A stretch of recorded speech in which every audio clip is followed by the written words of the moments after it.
These are violent criminals, so they're not going to go down easy. ABC Tuesdays. Let's get this done. The Rookie is back. We have 2 new rookies starting today. Howdy.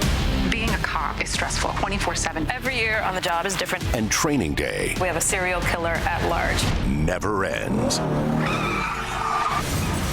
We need an ambulance! The Rookie. All new Tuesdays on ABC and stream on Hulu.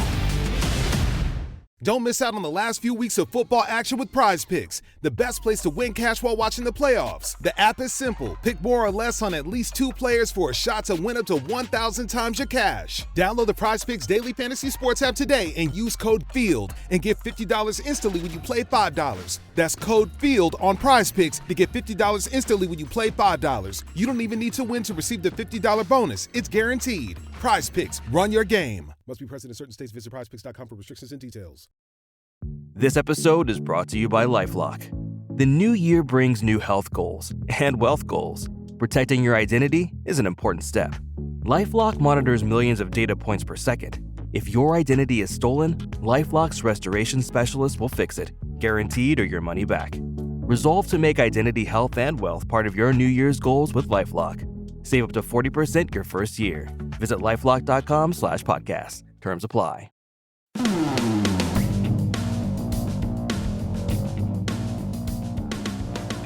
And they're off to the races, or perhaps as I've been describing it, a knife fight. We've got 2 contenders and several pretenders now declared to be running to become the next leader of the Liberal Party of Canada, and by extension, Prime Minister. Hello and welcome to the Full Comment Podcast. My name's Brian Lilly, your host, and today we're going to be breaking down the Liberal leadership race, mainly a contest between Chrystia Freeland, Justin Trudeau's former finance minister, and Mark Carney, his former financial advisor. Despite both candidates being close to Trudeau for years, they're both busy trying to distance themselves from him now. Jon Stewart's Daily Show was not the place I would have expected Mark Carney to announce his entry into the Liberal leadership race, but there he was on American late-night TV last week trying to make a pitch to Canadians. Let's say the candidate did have a lot of economic experience. Let's say the candidate did deal with crises. Let's say the candidate had a plan to deal with the challenges in the here and now. Sneaky, you're running as an outsider. I am an outsider. Now, some have criticized Carney for using an American television appearance instead of speaking to a Canadian media outlet to launch his bid, but I won't fault him for that. In fact, I'll even praise him for this appearance because the knock against Mark Carney has always been that he's a very smart guy, a very accomplished guy, but he can't sound like a normal person when he's speaking. He definitely did on The Daily Show. In fact, he excelled. He had a bit more trouble at his campaign event in Edmonton with teleprompter problems and sounding like he was speaking at a funeral, but overall, Carney had a pretty good launch. Chrystia Freeland spread her launch out. There was an op-ed saying she's standing up for Canada in the Toronto Star on Friday. A video was released on Saturday and then a rally on Sunday. For all of us, I'm running to be leader of the Liberal Party and our next Prime Minister. I'm in this to fight for you, to fight for Canadians, to fight for Canada. Join me. Join the fight. Like Mark Carney, Freeland is also trying to distance herself from Trudeau despite being at his side for, the last 10 years? One way she's doing that is reportedly walking away from Trudeau's signature policy, the carbon tax. But so was Mark Carney, sort of. Interesting times ahead. On Friday, I had a chance to speak to 2 well-informed Liberal activists, neither of whom are currently active working on a leadership campaign. Kieran McMurchy is a consultant at Navigator, a Toronto-based crisis communications firm, and formerly worked as a journalist at CBC, writing for shows such as Power and Politics. Sharan Kaur is a partner at Sovereign Advisory. She's worked in the energy field and politics at the municipal, provincial levels, and federally, she served as Deputy Chief of Staff to former Finance Minister Bill Morneau. Sharan, I'll start with you. What did you make of Mark Carney's strange launch that seemed like he was doing it while sleeping? Okay, so listen, I think that we have to remember this is his first official I would say, coming out into politics, and there is a bit of nervousness that comes with that. So I know there was folks kind of sassing him about how quickly he was speaking or how slowly he was speaking. What I've heard from his team is that there was a teleprompter issue. And in all fairness, when there's a teleprompter issue, it throws you off your game. If you watched him after in the presser, I think he did great. So Look, he absolutely did. And, you know, we, the three of us anyway, have worked in TV. You lose your teleprompter. It does throw you for a bit. Totally. But, I mean, it was like two different Mark Carneys, Kieran, between his prepared remarks and then his Q&A. I was listening to his French during his speech and just thinking, this is absolutely horrible. I've never heard him speak so poorly. And then he gets to the Q&A, and both in English and French seem to come alive again. Absolutely. And, you know, Brian, I think it's almost like three Mark Carneys. You have the Daily Show appearance, where I thought he was charming and he had a good pre-launch. And then as Sharon and you highlight, the prepared remarks were, I don't want to say low energy, but they were not nearly as exciting as his presser availability. They weren't as direct. To Sharon's point about teleprompters, you know, when a teleprompter goes down, you're kind of floating without a life jacket, and you're hoping to just keep treading water, I guess. But it wasn't the most exciting. And I think also we're comparing it to Justin Trudeau, right? As Liberal leader who has, for all his flaws over the years, he's a great campaigner. And in all of his availabilities, it's high energy. There's crowds chanting. One of Mark Carney's staffers tried to get a Mark chant going, and I think it just fell flat in the moment. But to both of your points, the presser afterwards was a much better content. So people will poo-poo the idea that you need to plan these events out, that there needs to be a lot of production in them. And yet, what are we talking about right now? We're talking about they couldn't get a Mark going. The getting on and off stage portions for some people, like the elder that came up to do the land acknowledgement and say a prayer, it was really awkward. Just, you know, the passing by of people. The stagecraft in any of this is very important because it sends signals, doesn't it, Sharon? Okay, so this is something that I honestly care so deeply about, not because I think that it's it's hard to do, but you know what? It actually, for some, it is. So in my background in politics, I spent a lot of my times in the ops world. So visuals matter. And when I say visuals, I am the queen of micromanaging visuals because that is what people see. That is what they take away. And I like to compare Chrystia Freeland as Minister of Finance to when Bill Morneau was the Minister of Finance. Because when I wonder why. So when I was with Bill, like, listen, I took the visuals and the optics so seriously because think about it this way. I'm working with a minister who people criticize for being wealthy, people criticize for being white, people criticize for not being your typical politician.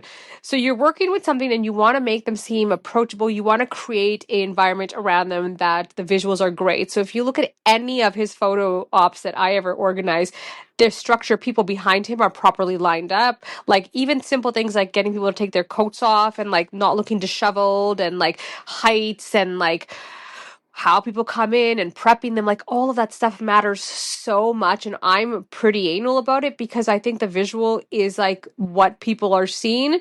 And like even things like teleprompters. Did I test the teleprompter enough? Did I have the right speed on it? And it matters. Like I know for like Minister Freeland or Freeland's team, at least it hasn't, but like honestly, truly it does. It matters so much. It sends subliminal signals. I mean, think of Pierre Poilievre's news conference when he came out just recently to respond to the Trump tariffs. 13 Canadian flags. That's sending a signal that you're not even thinking about just by viewing it. And people pick up on those. They're either impressed by it or they're turned off by it. And the same with I was about to call him Bill Morneau. Same with Mark Carney's launch. Bill Morneau not running for the Liberal leadership. They do look like brothers. I'll just say that they do look like brothers. But it's those subliminal signals, Kieran.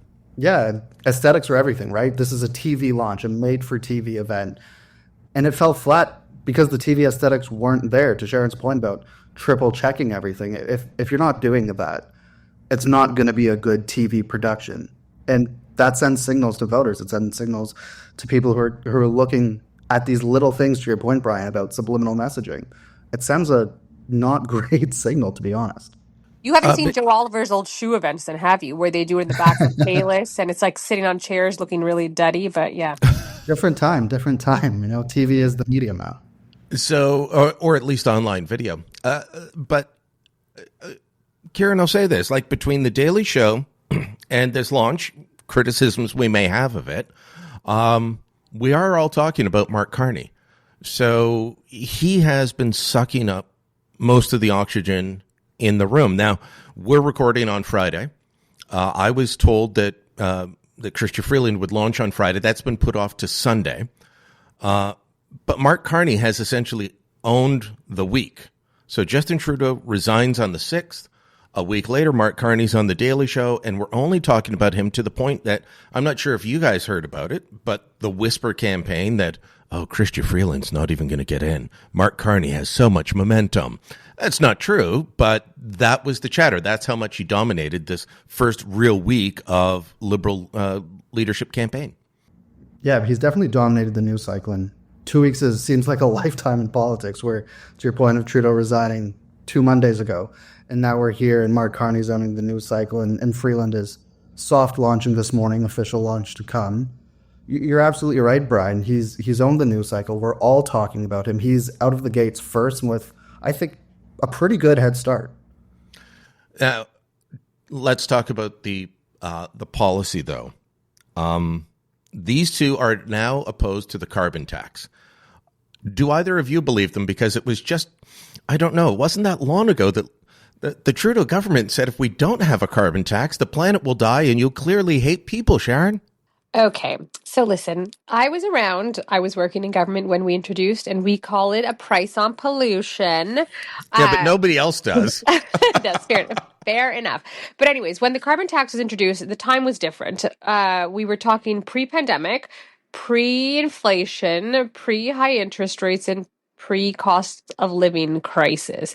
And at that time, it was meant to do something. And I think that the problem is that when you introduce policy, you have to be really willing to adapt when times change. And I think for Carney, who previously has also kind of been supportive of the carbon tax, very quickly has adjusted his perspective on it given the time we're in right now.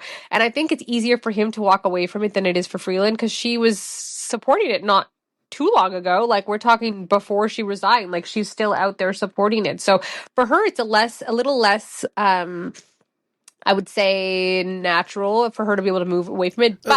But Carney is on the record, including appearances before the Canadian House of Commons, speeches to international groups. He thought that Canada's carbon tax was a model to follow, but it just wasn't high enough. It needed to be higher. That was his only critique of it. And now he's going to be against it. I don't think that maybe some people will accept that. I think others will say, really? Well, I think that, and I don't know what year he said that in, and I think that does matter to a certain extent, but again, times change. If you want to be a politician, long gone are the days that you have to never reverse a position. Like, we've seen it. We saw it when the government put small business tax cuts or tax increases into place before. You have to be willing to adapt. And I think when Pierre Poilievre's major campaign pushes a carbon tax election and carbon tax Carney, carbon tax Freeland, all these things, like, if they take that away from him, then what is it? So I get that people push back on it, but so what? You reverse it, and then what? And I think to your point, Sharon, about Poilievre, the Conservatives have won the arms race on this. The carbon tax is not popular in any province in this country. And anyone for the Liberals running to replace Prime Minister have a shot in the general. They had to cede that ground. They have to move away from the carbon tax because it's so unpopular. But will people believe, either Freeland or Carney, that they're not on board with the carbon tax? I've heard the talking point that Poilievre has had his two biggest assets and the two things he talks about the most taken away: Justin Trudeau and the carbon tax. They're both gone. Trudeau's gone, but his record's not. And you've got his former finance minister and his former shadow finance minister running to replace him. Either one of them in a general election is going. I mean, the point will constantly be made by the Conservatives. You can't trust them on this issue. And I think Freeland's going to have a harder time with that than Carney is, because she's been Trudeau's minister of everything. She's stood in the House consistently and promoted the effects of the carbon tax, giving money back to Canadians through the rebate, price on carbon necessity, et cetera, et cetera. Carney, on the other hand, for as close as he has been to this Liberal government, he's not been a part of it technically. There's a bit more legitimacy there on his end to be able to hold it at an arm's length and say, to Sharon's point, we need to do something for the environment, but times have changed. And I think that's the line he has to walk. Whereas for Freeland, it'll be a much more difficult side to tread. But listen, also on that, I think, and this is something that I know a lot of Conservatives are going to say, no, because he says he's an outsider and she's an insider. Here's the thing, when we say that Carney has kind of been there, he's been the guy who they've relied on, I'm just going to say something that might not be obvious to folks, but something that this government has done from the very beginning is they like to use names as sparkly objects to get people's attention. So was Mark Carney called upon for advice? I'm sure he was. Was he called upon for advice every day? Absolutely not. It's his name. His name brought them credibility when they needed it. And I think that the issue he's having now is kind of pushing away and kind of being that outsider type of voice. Do I think he was an insider? I actually don't think he is the insider that everyone is claiming him to be, because I know how these guys operate. I've seen how they establish these panels and chairs and whatever, and they're just names. They use them for credibility, but they don't actually Dominic involve Barton. them. Well, yeah. Well, listen, it's true though. It's like people like Dominic Barton too. Like he was used for like economic roundtables, but did they call Dominic Barton every day? Absolutely not. Well, and the one thing that Carney will have that Freeland will not is that as much as we all know Mark Carney's name, and I'm sure everyone listening to this podcast knows Mark Carney's name, we're political junkies. And there's going to be an awful lot of voters. I mean, think of how few people know any cabinet ministers' names. They'll know one or two, the big ones. And then you get down to, Treasury Board president, labor minister, immigration minister. Who? They know the prime minister, they know the finance minister, maybe one other. So there's going to be a lot of people who've never heard of Mark Carney before. They will have heard of Chrystia Freeland. Let me ask both of you about this. As you know, I've been writing a lot about the Liberal leadership race, but also talking to a lot of Liberals. It's been amusing that some of the best inside coverage of the Liberal leadership race has been in the Toronto Sun. That's probably as unexpected to me as it is to those who have been reading it.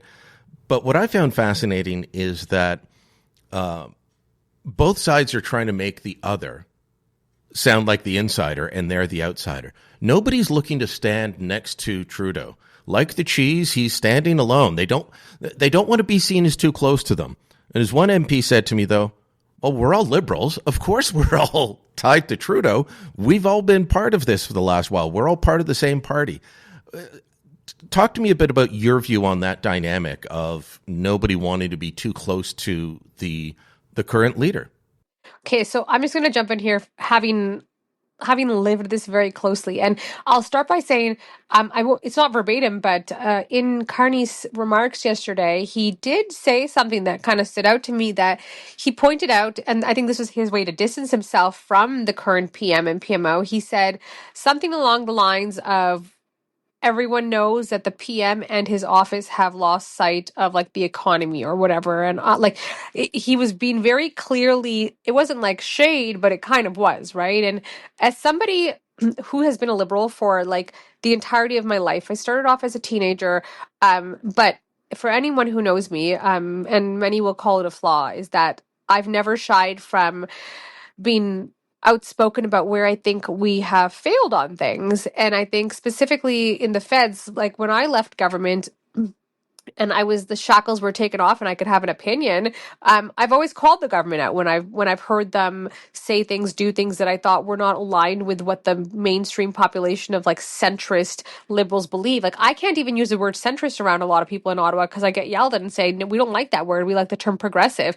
The problem is that this Liberal Party, which is not the Liberal Party of Canada, it's the Liberal Party of Justin Trudeau, has shifted away from what the fundamentals of the Liberal Party of Canada used to be, and people are trying to move away from that. So even now, like MPs or staff or whoever it is you're talking to, I think there's like an identity crisis of people trying to rebrand and kind of rebuild what the party is. And I think for someone like Carney, who I actually think is a really, really smart person and could be really great in the role of prime minister, he's going to have to also kind of like bring the party back to the party of economics, bring the party back to the party of centrism and balance versus virtue signaling. And I hate the term woke, but everyone's talking about how woke it's gone. So I think people do have to kind of speak out and say where the flaws are in a bit.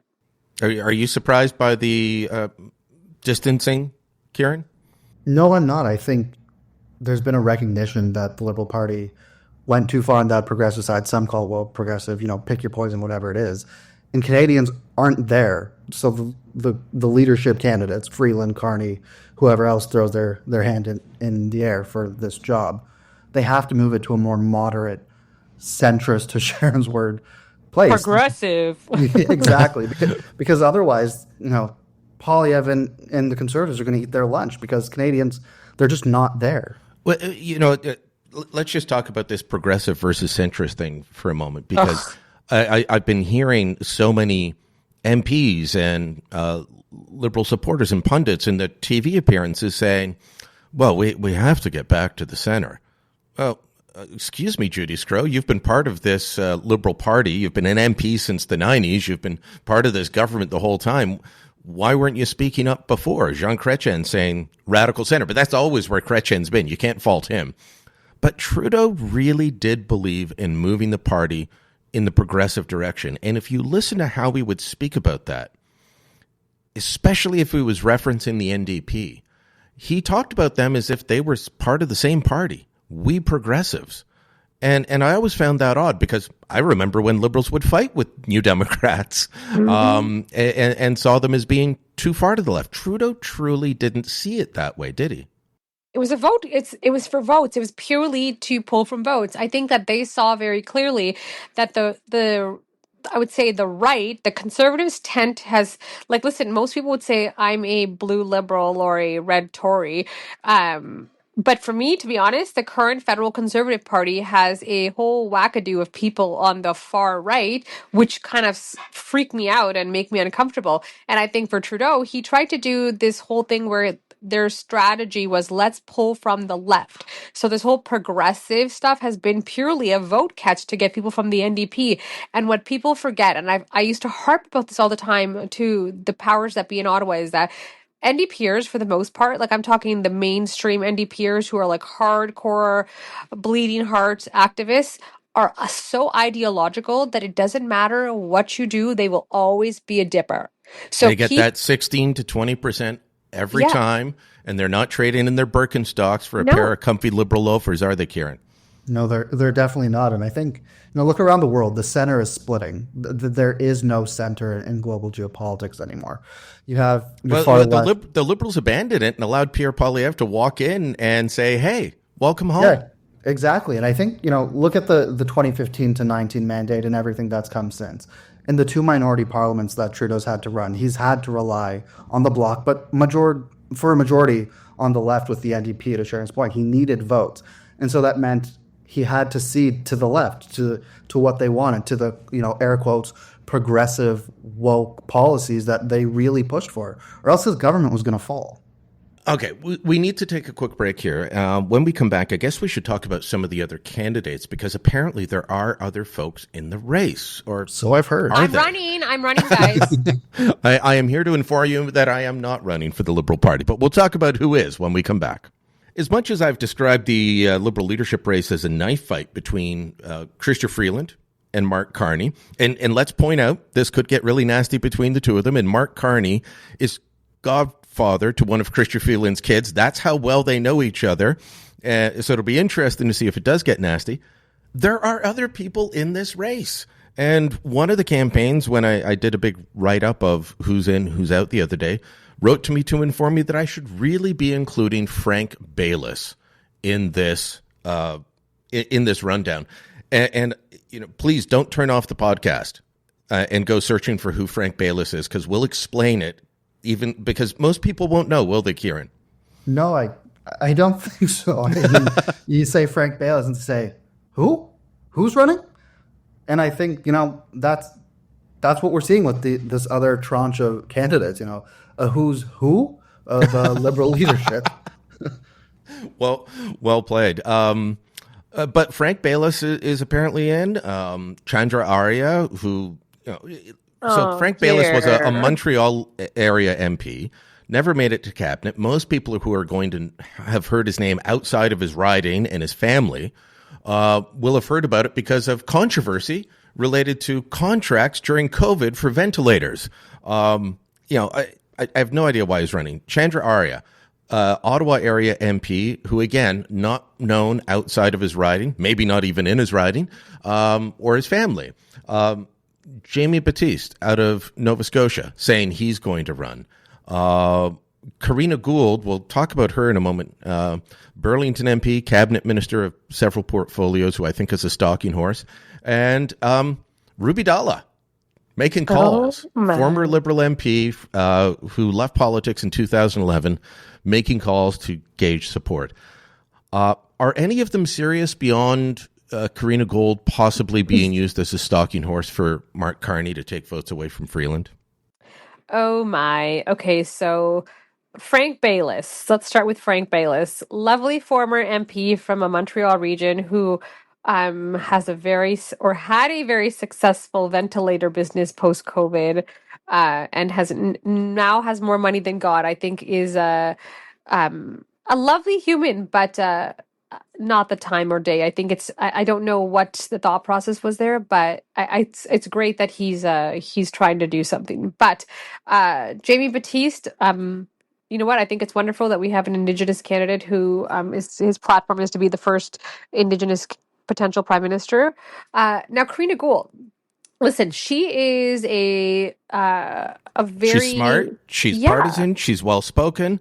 But I don't see her as a leadership candidate in the race between Carney and Freeland. No, you know what? She's such a nice, and her demeanor, like, to me, she would be like the perfect prime minister in like a Nordic country. Like, she's just so like lovely. But I say, like, she's actually someone to watch. She is and I say that with like so much respect.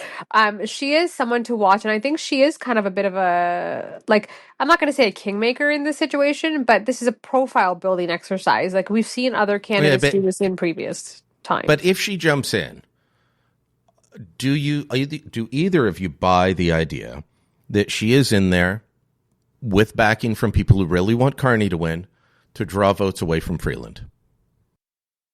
Oh, you know what? I've heard some weird things come out of this leadership campaign, like rumors that are like spreading around. Like, let's just be real for 1 second. There was this big rumor around that the entire PMO was backing Carney's team, and I have been told from very senior people on the Carney team who were livid about that, saying that was a rumor Freeland's team started just to piss people off and get them away. So the Karina thing, it's possible, but I've also heard she's got ambitions, and this is a profile building exercise. Is there backroom conversations happening for her to pull votes away? Maybe. Is it also possible she's just doing this to build her name? Also, maybe. I don't know, but anything's possible.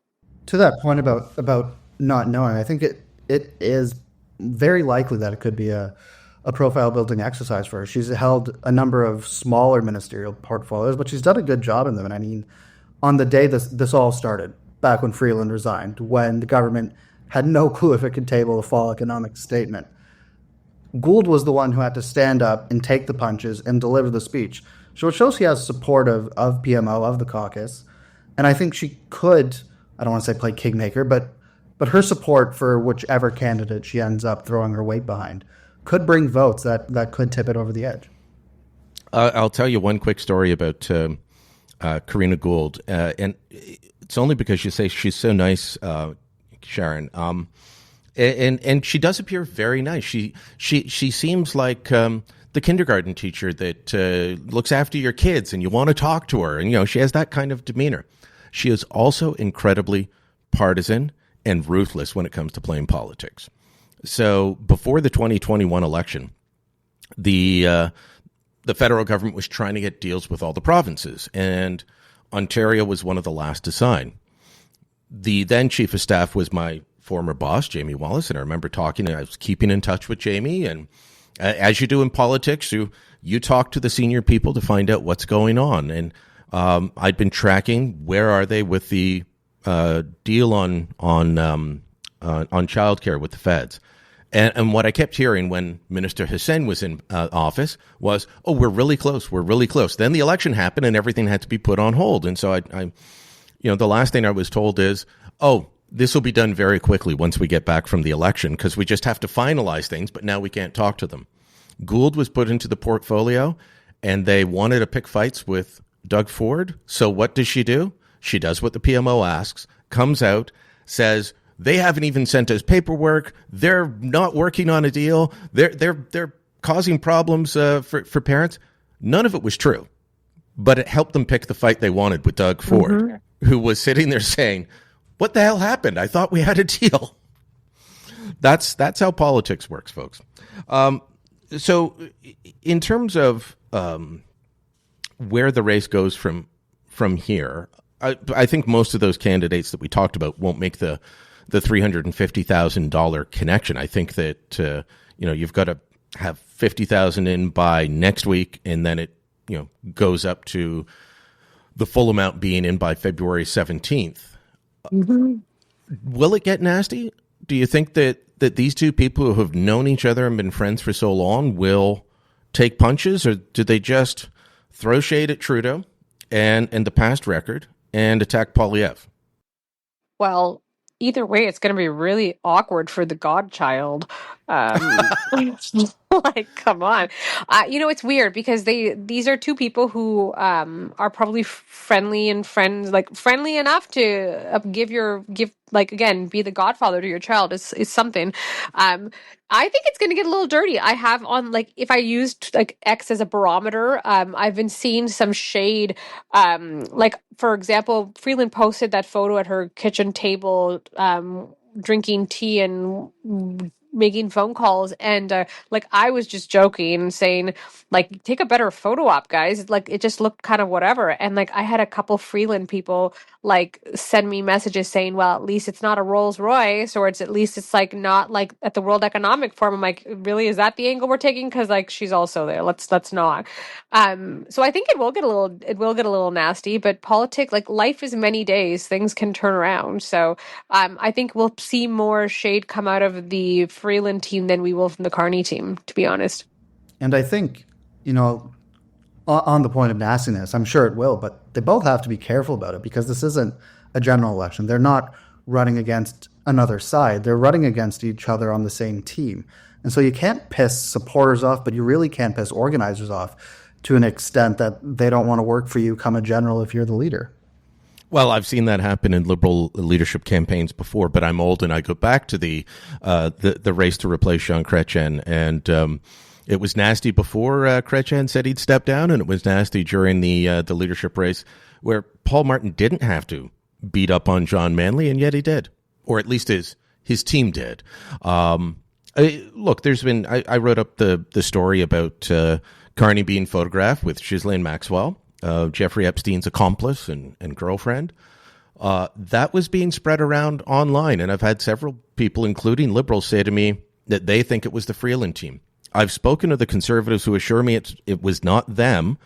They wanted to use that later on because they knew about it. But apparently a lot of people knew about it. And for background, if people haven't heard, just so that Carney's team isn't screaming at me, these were photos taken in 2013, appeared in the Daily Mail and elsewhere long before Maxwell was ever charged. She was friends with his with Carney's stepsister or sister-in-law. And they were all at an event together. And so they, when I reached out to Carney's team, one, they said, well, we were expecting someone would do a story and someone would call. And two, they were straight up. Yeah, he met her several times, didn't know anything about what was going on until news broke and charges came. But that was kind of a dirty whisper campaign going against Carney, which is part of why I did the story. It's like, okay, instead of just whispering about this on X and floating these photos around, let's actually get them on the record. Dirty whisper campaigns can really hurt people. Yeah. So listen, this one was one that I found a bit irritating because I heard the same thing that you did, that it was not the Conservatives, and all of my friends on the Conservative side was like, we were going to hold on to this. And then we were hearing whispers that, yeah, it was actually the Freeland team. Like, I'm sorry, but that's pretty low. And I know this is politics. So when they go low, you go underground, but it's we cannot control the actions of other people. Was Mark Carney hanging out with Jeffrey Epstein? No, that's just absurd. And the fact that but I did have to ask him that, given the photos. And you know what? You'd probably have to ask every major business person in North America and Europe if they have, given how wide his network was. Did everyone know what kind of creep he was? No. Did a lot of people? Yeah. Mark Carney is many things.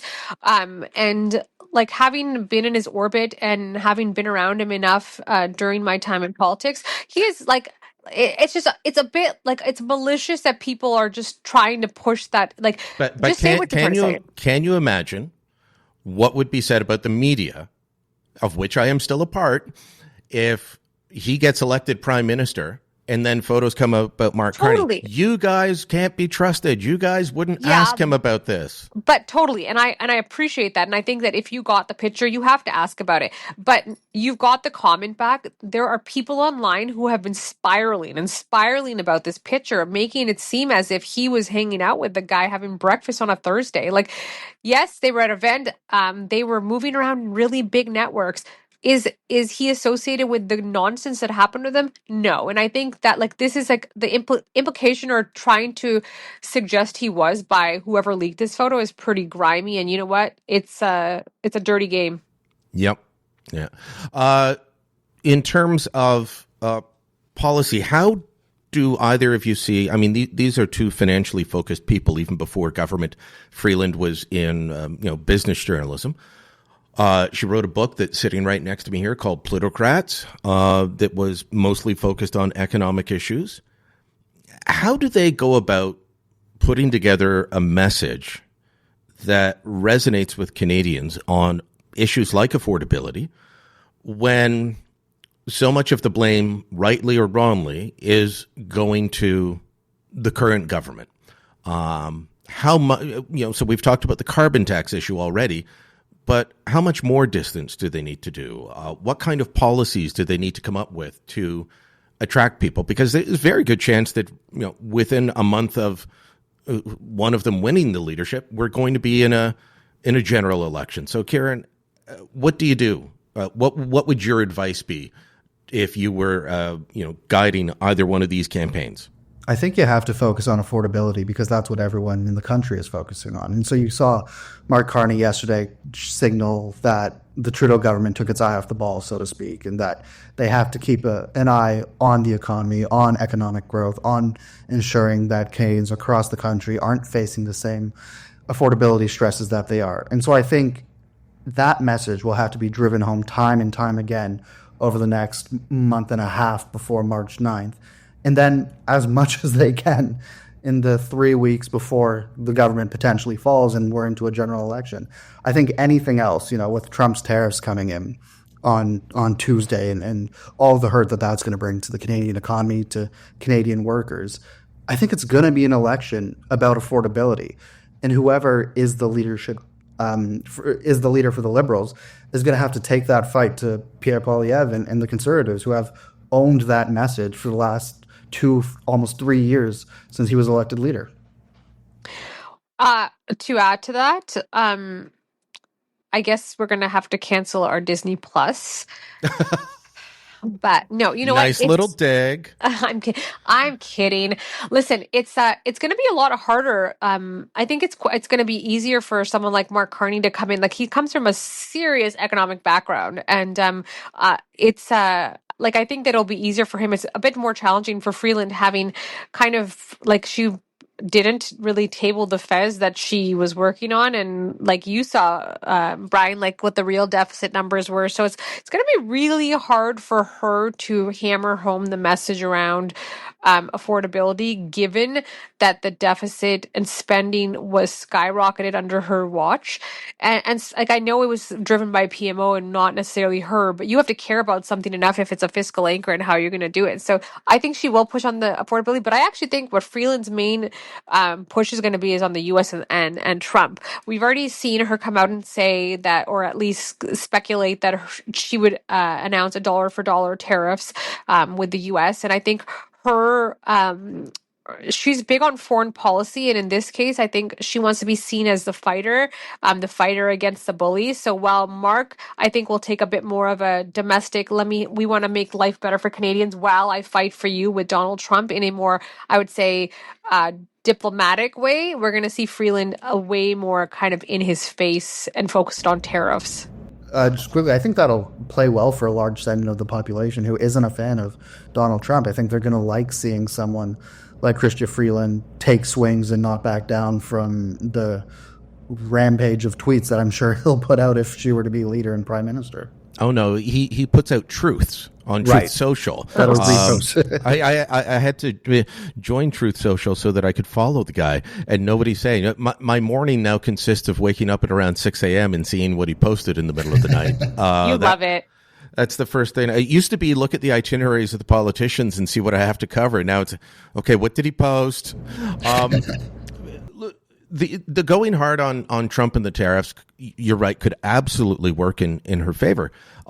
She's sounding as tough as, if not tougher than, Doug Ford, and he and his hat have been very popular over the last little while.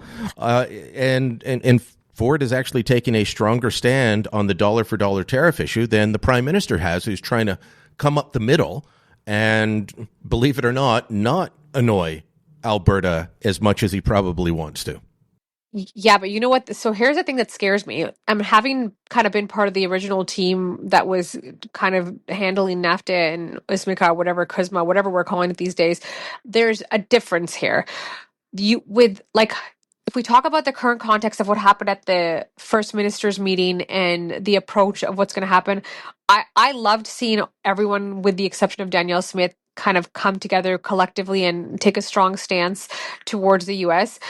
On that note of Danielle Smith, I don't think she's wrong with saying we should not be putting oil on the table, but I think her blasé, I don't care about being at the meeting with you guys and taking a stance together, is not appropriate. It'll play well in Alberta, and she has a very different domestic political context, and I can understand where she's coming from. She's not playing well in the rest of the country, though. No, and I agree with her on oil having to be the last thing that anyone even puts on the tables. You got to be a bit cautious. But when it comes to Donald Trump and Freeland and Carney, you have to look at it from this perspective. The last roundabout, it was challenging. Like, listen, I can respect Freeland a lot for kind of being able to put up and push back on it, but Donald Trump does not respect her. And I think there's a flaw in that. And like, there should always be mutual respect in these discussions. But he was not a fan of her because she would poke the bear. Like, she was always poking the bear that made conversations difficult.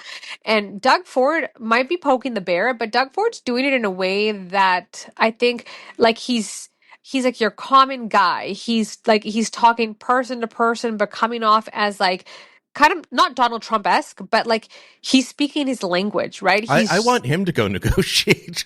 You know what? It's so wild how Doug Ford has evolved. Like, God bless that man. When he put that hat on, I just wanted to give him the biggest hug and say, thank you for doing God's work. Bless his heart. Your thoughts, Kieran, on the back and forth across the border. Does either one of them come out ahead in dealing with Trump? Some Canadians will look at the fact that Donald Trump doesn't like Chrystia Freeland and say, not only do I want her to be Liberal leader, she should be prime minister.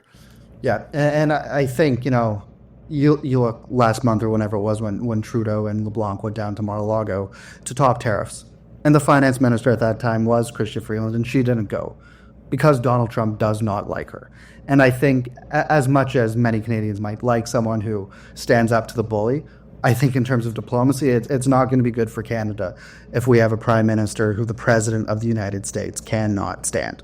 I think to Sharon's point, and to your point, Brian, about if Doug Ford could go negotiate with Trump, we'd all be a lot better. There's an interesting sort of context going around where we seem to have 10 to 13 foreign ministers right now trying to negotiate with the U.S. on their province's behalf. And from a national unity standpoint, I think it's going to raise some challenges in the coming weeks and months.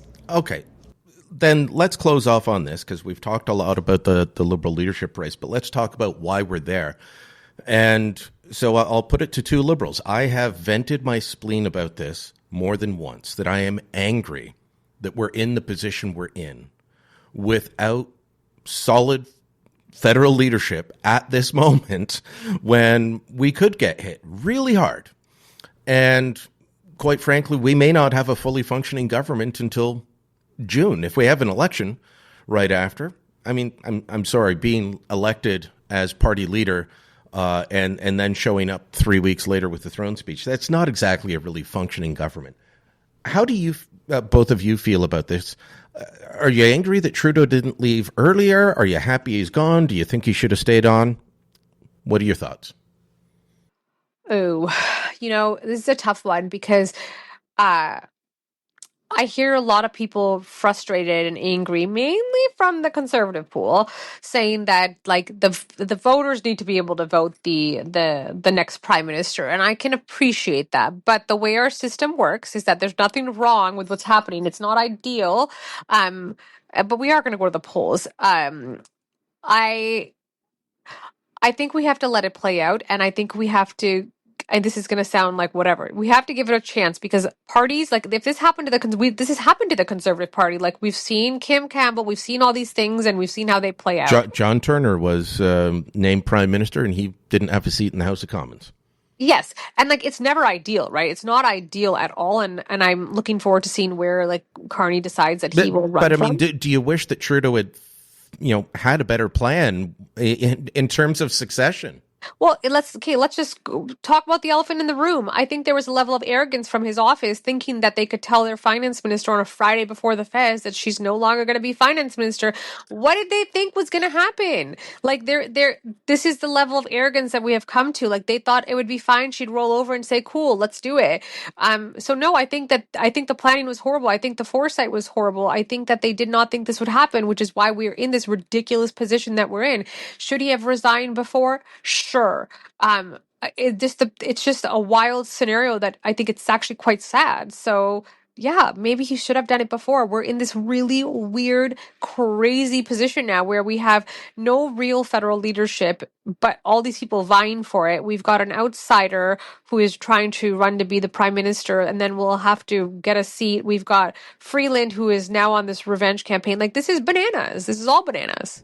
Yeah, and democracy is messy. The Westminster system might be one of the messiest one. It's very much confidence and vibes based. And to your point about a vibe session, like a vibe session, some would say. It's not a good spot for the country. You're facing significant economic threats from a country that's supposed to be our closest ally, and you've got a vacuum of leadership at the top with a prime minister who's sitting, who is a lame duck because he's dipping in a couple of weeks on March 9th. And you've got two people, more people, but two real frontrunners vying to replace him. One of them, to your guys' point, doesn't have a seat in the House of Commons. So when they table the throne speech, he'll, be waving from the gallery. And then you have a finance minister, or a former finance minister, I should say, who the President of the United States isn't a fan of. And all of this is happening at a time when Canadians are looking to their elected officials for leadership and not really seeing anything. I think that after this leadership race, whenever we do have a functioning government again, I'm going to back something I never would have a couple of years ago, and that is that every party if you want to contest in a federal election, your party needs to follow the same rules as a general election for leadership races and nominations, because it is. We didn't think about it before, but now we've got foreign interference. We know what's going on. And we're having our next prime minister selected by 14-year-old Chinese exchange students. That is beyond craziness. And there's nothing the party can do about it right now. Would both of you back that? Everyone just saying, all right, inside the party, we're following the same rules as Elections Canada has? Yeah. To be fair, they did change the leadership rules for not membership. What do they call it? Registered Liberals. Yeah. But to your point, no, absolutely. But they also admitted, or they did during the foreign interference inquiry, that they had no way of telling who was a citizen, a permanent resident, or the 14-year-old Chinese exchange student. That's true. Voting for Han Dong.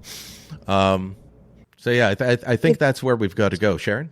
You know what? I agree. Like, as much as I want to sign my two little adorable cats up to vote for the next leader, no. And you know what? It's times are different. Like, the times are very different. And this is something that there's some liberals. It's funny. There's a liberal on the Freeland team, or was on the Freeland team, I don't even know, who was pissed off by the rule changes, because the way they've handled nominations in the past predominantly has been by pulling in we like non-citizens or non-PR residents in masses in buses and getting them to vote, because like it's a numbers game, right? You want the most number of people. Do they participate in the party? No. Do they believe in the party? Probably not. Did they get a free lunch out of it? Yeah. So they're there. But I do agree. I think there needs to be some consistent, clear, standard practices that everyone has to follow, so we don't run into this weird nonsense that we're in right now. All right. Well, thank you for taking the time with me today. Great to get insights from two well-known and well-respected Liberals. And I'm sure we'll chat again after we know who the leader is, who the Prime Minister is, and when we come around to election. Thanks so much. Thanks, Brian. Full Comment is a post-media podcast. My name's Brian Lilly, your host. This episode was produced by Andre Proulx. Theme music by Bryce Hall. Kevin Libin is the executive producer. Remember, you can subscribe to Full Comment on Apple Podcasts, YouTube Podcasts, Amazon, wherever you get your podcast. Hit the subscribe button, leave us a review, hit like, share this by email, tell your friends about us. Thanks for listening. Until next time, I'm Brian Lilly.